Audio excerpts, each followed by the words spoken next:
PC 2400 తీసుకోమంటే వీళ్ళు 800 మాత్రమే తీసుకున్నారు. ఆ 800కు state ERC electricity regulatory commission ఏదైతే ధర నిర్ణయిస్తుందో మనకు ఈఆర్సీ డాక్యుమెంట్, ఇది నా డాక్యుమెంట్ కాదు, ఈఆర్సీ సంతకం ఉంది దీని మీద. 800 తీసుకుంటే దానికి ఎంత ధర నిర్ణయించిందంటే ₹4.12. అంటే ఎన్టీపీసీ దగ్గర 800 మెగావాట్లు తీసుకుంటే ₹4.12 కాడికి 800 మెగావాట్లకు ఈఆర్సీ ఆర్డర్ పాస్ చేసింది. ₹4.12కే వస్తుంది కదా ఇక్కడ ఎన్టీపీసీ.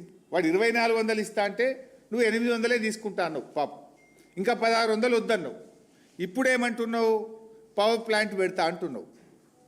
ఇప్పుడు పెట్టే పవర్ ప్లాంట్లలో రామగుండం 800, పాల్వంచ 800, మక్తల్ 800 అని చెప్పినావు. రామగుండం 800కు జెన్కో డిపిఆర్ తయారు చేసింది.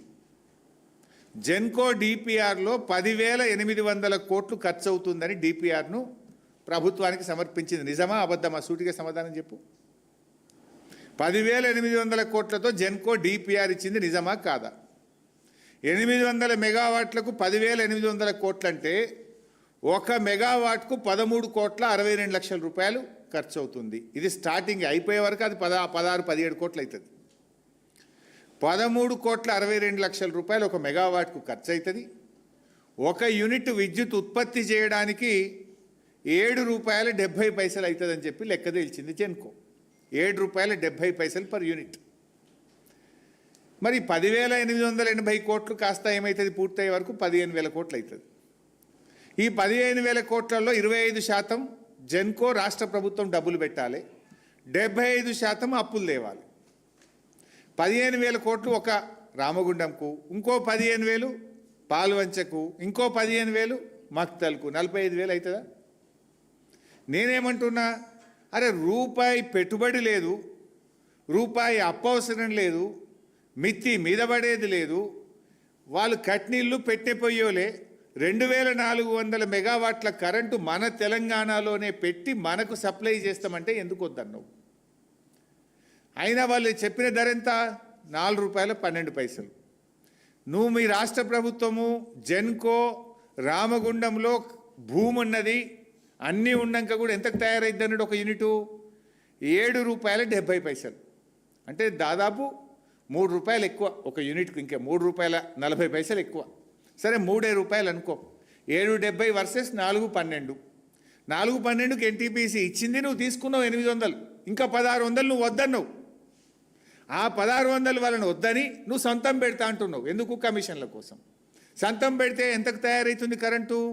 ₹7.70 తయారవుతుంది. అంటే 1 యూనిట్ మీద ₹3 అదనంగా విద్యుత్ ఉత్పత్తికి ఖర్చు అవుతుంది మీరు పెడితే.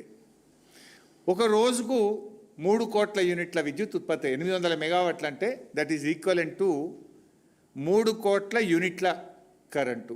3 కోట్లు ఇంటూ ₹3 అంటే ఎంత?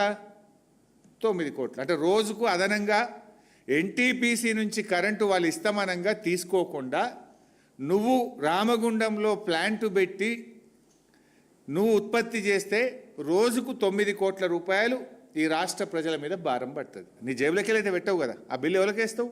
ఆ కరెంటు బిల్లు ప్రజల మీద వేస్తావు. రోజుకు 9 కోట్లు. సరే సంవత్సరానికి ఎంత అవుతుంది 9 కోట్లు అంటే? రోజుకు 9 కోట్ల చొప్పున సంవత్సరానికి 3,285 కోట్లు ఖర్చు అవుతుంది. ఏ పవర్ ప్లాంట్ అయినా అగ్రిమెంటు 25 ఏళ్ళు 25 ఇయర్స్కి ఉంటుంది. అంటే 25 ఏళ్లకు సంవత్సరానికి 3,285 కోట్ల రూపాయల చొప్పున లెక్క పెడితే 82,000 కోట్ల రూపాయల అదనం భారం ఈ రాష్ట్ర ప్రజల మీద పడబోతుంది. మేము అంటున్నది అదే కదా. ఇప్పుడు నీ కమిషన్ల కోసమో, నీ 30%కో, నీ 40% కోసం ఈ రాష్ట్ర ప్రజల మీద 82,000 కోట్ల రూపాయల భారం ఎందుకు వేస్తున్నావు మిస్టర్ బట్టి విక్రమార్క అని సూటిగా అడుగుతా ఉన్నా.